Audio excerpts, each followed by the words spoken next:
দিল্লিতে আজ বৈঠকে পদ্ম শিবির নির্বাচনী কমিটির বৈঠকে বাকি আসনের প্রার্থী নিয়ে আলোচনা খুব শিগগিরই ঘোষণা হবে, খবর বিজেপি সূত্রে। আজ দিল্লিতে বৈঠকে পদ্ম শিবির নির্বাচনী কমিটির বৈঠকে বাকি আসনের প্রার্থী নিয়ে আলোচনা হতে চলেছে।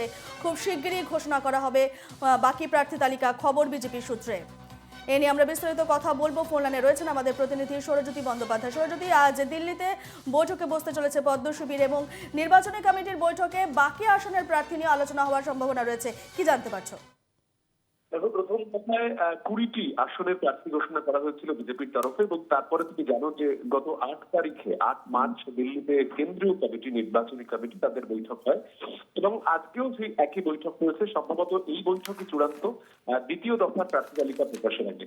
এর আগে বিভিন্ন রাজ্যের সঙ্গেই পশ্চিমবঙ্গের 20টি লোকসভা আসনের প্রার্থী তালিকা ঘোষণা করা হয়েছিল, যার মধ্যে বেশ কয়েকটি নাম অত্যন্ত গুরুত্বপূর্ণ। কিন্তু 22টি যে লোকসভা আসনের প্রার্থী ঘোষণা রয়েছে সেটা কিন্তু যথেষ্টই জটিল, কেননা এর আগে বিজেপির যে শীর্ষ নেতৃত্ব ছিলেন তার অনেকেই কিন্তু সেই আসনে প্রার্থী তালিকাতে দেখা যায়নি তাদের নাম। এবারে বাকি যে 22টি আসন রয়েছে যার প্রার্থী তালিকা ঘোষণা করা হবে, সেই বিষয়গুলো নিয়ে কিন্তু খুব তাড়াতাড়ি একটা সিদ্ধান্ত নিতে চাইছে পদ্ম শিবির, এবং সেই কারণেই আজ দিল্লিতে আবারও একবার সংসদীয় কমিটি, নির্বাচনী কমিটির বৈঠক, যে বৈঠকে বিজেপির শীর্ষ নেতৃত্ব যেমন থাকবেন তেমনি রাজ্যের নেতারা তারা দিল্লিতে গিয়ে তাদের যে সিদ্ধান্ত জানিয়ে এসেছিলেন তার প্রতিফলন কিন্তু সে বিষয়টি জানানো হবে।